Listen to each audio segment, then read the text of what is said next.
O astro intruso e o novo ciclo evolutivo da Terra. Psicografado por Urtan Shida. Capítulo 3. As consequências da passagem do astro intruso. Parte 2. Pergunta: fica difícil imaginar como alguém pode sobreviver com tantas dificuldades, mesmo sendo suas explicações claras. Ramatiz: o desenvolvimento tecnológico trouxe para os homens enormes facilidades, e quem vive, principalmente nos grandes centros urbanos, não consegue mais enfrentar uma existência sem meios eletrônicos, equipamentos de telefonia, veículos automotores e outros. Imaginem se de repente a internet deixasse de funcionar irreversivelmente, o transtorno que isso causaria, o vácuo que ficaria na Terra. E agora imaginem um planeta sem veículos, sem energia elétrica, sem estradas, sem papel, jornais e livros, sem medicamentos, e outras utilidades da vida moderna. Entretanto, para aqueles que vivem em áreas extremamente pobres, toda essa carência sempre foi a realidade da vida. Eles não vivem como seres humanos, mas sobrevivem como rejeitados. Estão acostumados com secas prolongadas, com inundações, e com desastres ecológicos. Tiram da natureza o que necessitam e levam a improvisação ao extremo. Perguntas: alterações serão profundas, por essa razão é difícil entender a sobrevivência. Ramatiz: muitas regiões, devido aos maremotos e chuvas frequentes, se tornarão extremamente úmidas. O planeta Terra é essencialmente água, e esta será o grande agente das transformações iniciadas com a passagem do astro intruso. O calor estará, assim, ligado à umidade do ar, o que esotericamente significa força e amor próprio, vontade de sobreviver, mesmo às custas de conquistas lentas que exijam grandes esforços. Pergunta: a própria natureza então proporciona condições de sobrevivência? Ramatiz: sempre proporcionou, e os homens entendem essa sobrevivência de outra forma. Ao invés de serem comedidos e consequentes no trato com os recursos naturais e com a tecnologia que afeta o clima, entregam-se à cobiça de exaurir os recursos naturais, depreciando a natureza de modo implacável e acabando com a fauna de maneira impiedosa. Com a mesma facilidade com que abateram milhões de animais através dos séculos, chegaram a ponto de matarem-se uns aos outros com a mesma simplicidade. Os homens descobriram que é fácil destruir e se acomodaram nisso. Pergunta: numa situação dessas em que o tempo não pode ser previsto, como os homens saberão de alterações de modo que possam se proteger? Ramatiz: a perspectiva de chuvas poderá ser analisada como se faz nos dias de hoje, por exemplo com a presença de cúmulos nimbus que prenunciem tempestades. Já eventos extremos, como terremotos, dificilmente serão previstos, do mesmo modo como acontece atualmente. Os homens estarão sujeitos às intempéries da natureza de maneira muito mais acentuada. Pergunta: pelos seus comentários anteriores parece que não será uma boa política morar perto do mar dentro de alguns anos. Ramatiz: dizer isso seria instalar o pânico, além do que várias pessoas poderiam se mudar muito tempo antes da passagem do astro intruso, sentindo-se depois traídas e enganadas. Além disso, ninguém deixará de desencarnar no cataclismo se for o destino estabelecido, conforme o próprio pedido de cada um antes de encarnar. Mesmo que mudem para regiões afastadas do mar. Vamos ainda a outro ponto. Ninguém sabe qual é o limite da inundação pelo mar. Tudo vai depender dos novos níveis médios após os maremotos, e se eles serão estáveis, pois certas partes das costas poderão registrar modificações geodais diversificadas e periódicas, com o mar adentrando pela costa aquém ou além do que imaginam. Portanto, mudar para longe da costa temendo o cataclismo é sofrer desnecessariamente por antecipação. Pergunta: países como o Brasil, por exemplo, com longa tradição religiosa, serão poupados? Ramatiz: o que determina o ato de ser poupado é a programação já realizada pela espiritualidade, que considera inúmeros fatores karmáticos. O caso do Brasil é bastante peculiar quanto ao que se projeta no astral em termos de suas regiões costeiras. Essa área registra inúmeros acontecimentos violentos como assassinatos provocados pelas disputas de terras, por interesses econômicos diversos, inclusive quanto à posse de escravos, torturas, invasões estrangeiras e crimes políticos. Por essa razão, verificam-se hoje tantos crimes nessa mesma região, reflexo do que foi delineado no astral durante séculos, e que retorna para o plano físico na forma de vinganças de várias formas. A costa brasileira é por demais comprometida com esses karmas e suas derivações. Pergunta: pode-se, então, perguntar se muitos não pensarão numa fuga dessa região? Ramatiz: a violência chegou a tal ponto nessa região, que muitos já abandonaram ou pensam em fazê-lo, mesmo sem saber nada a respeito do astro intruso. Entendam que o ciclo final da Terra não deve patrocinar fugas, pois todo o planeta de alguma forma será atingido e destinos já estão traçados. Ao invés de fuga deve-se pensar em encontro com a própria consciência, no sentido do aprimoramento espiritual. Pergunta: verifica-se, em cada ano, a presença crescente de tubarões nas costas litorâneas, ameaçando banhistas. Qual o motivo disso? Ramatiz: os homens poluem e agridem de forma irresponsável, fazendo com que inúmeras regiões se tornem desertos marinhos com um mínimo de vida presente. Esses desertos marinhos crescem de forma assustadora, provocando a migração de espécimes predadoras, como os tubarões, para áreas costeiras onde encontram alimentos com maior facilidade, incluindo aí seres humanos. Em algumas ocasiões, embora os homens possam não perceber isso, devido a alguns apetrechos do que conduzem, os praticantes de esportes, por exemplo, são até confundidos pelos tubarões como sendo outros animais marinhos. Pergunta: voltando à questão sobre as áreas que serão poupadas, fala-se muito em terras altas onde o mar não invadirá. Isso é pertinente? Ramatiz: quem faz esse tipo de comentário esquece que a verticalização do eixo da Terra não influencia apenas o mar, que causará problemas principalmente nas áreas costeiras. Ocorrem também fortes variações sísmicas com terremotos, além dos tornados e furacões, chuvas que inundam, vulcões em erupção, forte ingresso de meteoros na atmosfera, e mudanças climáticas radicais. Tudo isso em conjunto provocará a redução drástica da população do planeta. E voltamos a repetir que os homens precisam parar de fantasiar na matéria, para dedicarem-se mais intensamente à evolução de seus espíritos, porque essa é a grande salvação. Lembramos também que foi isso que Jesus ensinou, mas poucos acreditam e continuam sonhando com a salvação na Terra. Esquecem que são espíritos. Meteoros são fragmentos de rocha e de outros minerais oriundos do espaço, os quais caem do céu. Ao entrarem na nossa atmosfera, incendeiam-se pelo atrito com as moléculas de ar ali presentes. É o que chamamos de estrelas cadentes. Ao cair no solo, tornam-se o que a ciência chama de meteorito. Geralmente, ao chegarem ao solo seu tamanho é diminuto, em virtude de já terem perdido grande parte de sua massa e peso no atrito com as moléculas de ar em nossa atmosfera. No entanto, mesmo sendo pequenas, elas podem causar danos irreparáveis nas plantações e estragos nos conjuntos arquitetônicos. Em casos extremos, podem matar animais e homens, pois se tornam, verdadeiramente, projéteis que ganham altíssimas velocidades ao entrarem em nossa atmosfera. Agrava-se ainda mais a situação quando a chuva de estrelas cadentes meteoros, é em grande quantidade quando atinge grande extensão territorial.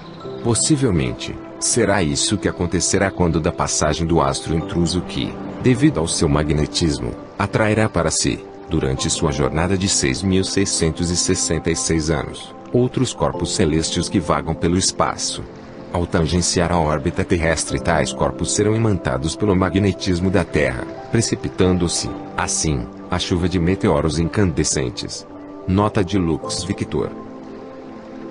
Pergunta: como foi dito antes, grande parte do planeta será habitado nos primórdios da nova era por homens humildes, sem grandes conhecimentos técnicos ou filosóficos.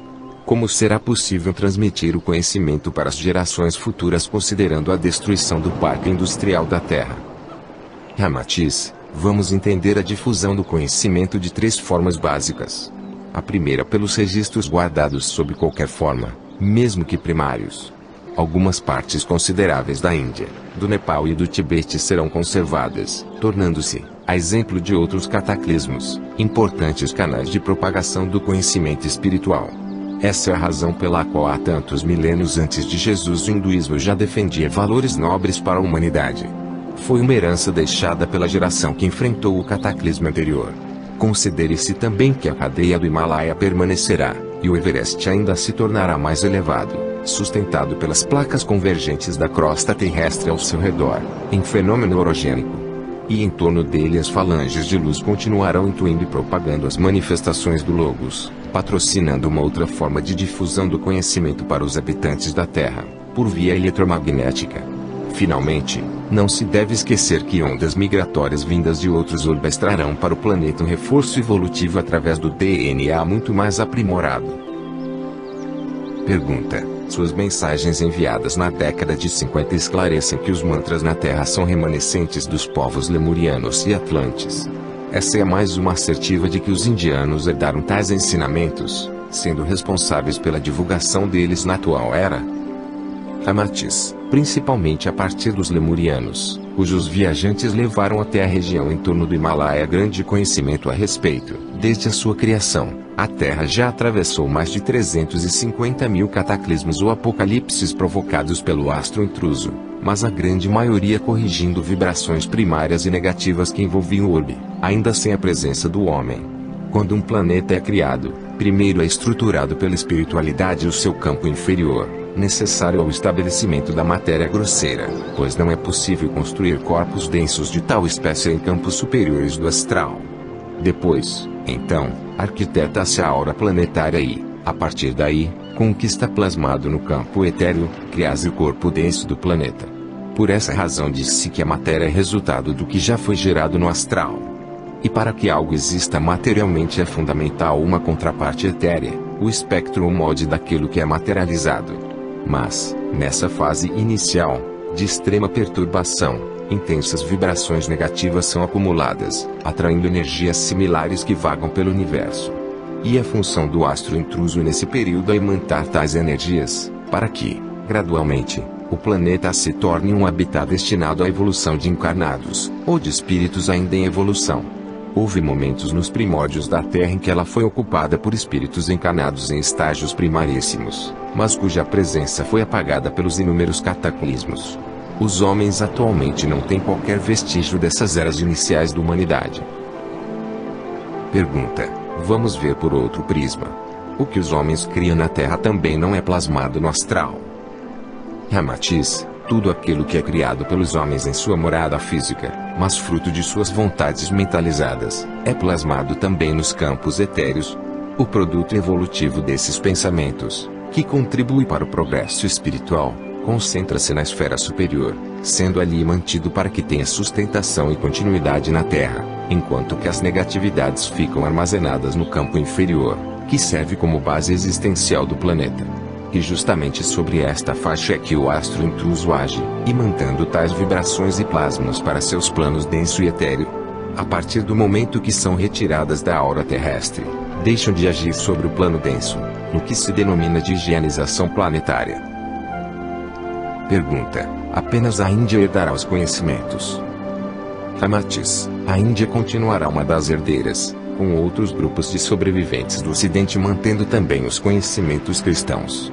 Apenas, no próximo ciclo, esses conhecimentos cristãos não serão tão deturpados quanto são hoje. Pergunta: evidentemente os sobreviventes do cataclismo se reunirão em grupos. Ramatiz: o natural é que isso aconteça pela necessidade da sociabilidade entre os seres humanos.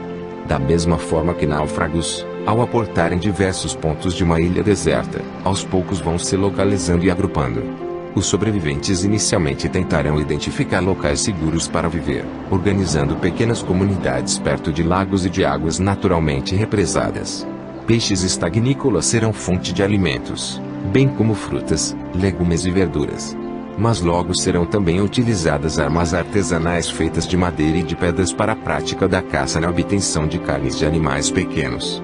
Nesses momentos iniciais o ambiente etéreo do planeta estará higienizado pela passagem do astro intruso. No entanto, novas cargas negativas começarão a ser formadas. Em primeiro lugar, pelo próprio estado de ânimo dos sobreviventes, que demonstrarão profunda tristeza pela perda de parentes e de amigos, bem como pela queda súbita da qualidade de vida. Também pelo padecimento de doentes e feridos que não obterão meios de cura. Depois, pela incapacidade de alguns superarem os traumas causados pela situação, enlouquecendo e até apelando para o suicídio. A remanência da catástrofe ficará na visão de muitos, da mesma forma que neuroses permanecem na memória daqueles que voltam da guerra. Esse é um dos motivos que determina o hábito de consumo de carne. A carência de alimentos em determinadas regiões. Na fase inicial de cada ciclo leva à procura por alimentos diversos, inclusive a carne. Hábito que se perpetua pelas gerações seguintes, mesmo não havendo mais a necessidade dessa alternativa emergencial. Pergunta: essa é uma situação realmente nova para os tempos atuais? Problemas psíquicos decorrentes não do desabamento de sonhos, mas do desabamento do mundo. Ramatiz: os homens atualmente entram em depressão por causas muitas vezes simples, que se perdem no vazio de seus espíritos. Desilusões afetivas ou sonhos de consumo não concretizados os colocam em postura de verdadeira autodegradação, em que o amor próprio e a autoestima são ignorados por completo. Discutem por motivo de jogos de azar ou pelo que lhes deveria proporcionar lazer, ficam enfurecidos por não terem sido contemplados nas conquistas amorosas e se aborrecem por não possuir um bem que lhes proporcione status. Assim, agridem-se por ilusões passageiras. O Apocalipse lhes trará uma visão tardia sobre a real magnitude dos problemas que vivem. Não souberam entender adequadamente as dificuldades da existência, misturando-as como problemas iguais, sem a taxonomia dos indícios concretos que as envolvem, de modo que estabeleceram prioridades relevantes frente ao superficial e atitudes conformadas perante a emergência do espírito, mas no sentido da omissão. O falso silogismo "sou humano, então vivo na terra, portanto não sou espírito", foi a tônica da maioria perante as questões da vida, mesmo tendo premissas verdadeiras. Esqueceram que são espíritos encarnados, e por pouco tempo. Pergunta: no caso dos sobreviventes, claro que muitos terão ferimentos sérios. Haverá solidariedade perante tantos casos no momento do caos? Ramatiz: a visão apocalíptica é aterradora, com homens vagando com queimaduras e ferimentos sérios decorrentes dos acidentes, da temperatura abrasadora, e das ondas de elevado magnetismo que se abaterão sobre a Terra. A solidariedade se imporá no momento em que inúmeros sobreviventes sentirem que todos dependem de todos, e quantos mais sobreviverem melhor. A vida humana terá um valor que há muito não se conhece no planeta. Depois de muitos séculos os seres humanos olharão com alívio seus semelhantes por estarem a salvo. Cada um será o espelho do outro, numa razão recíproca da sobrevida.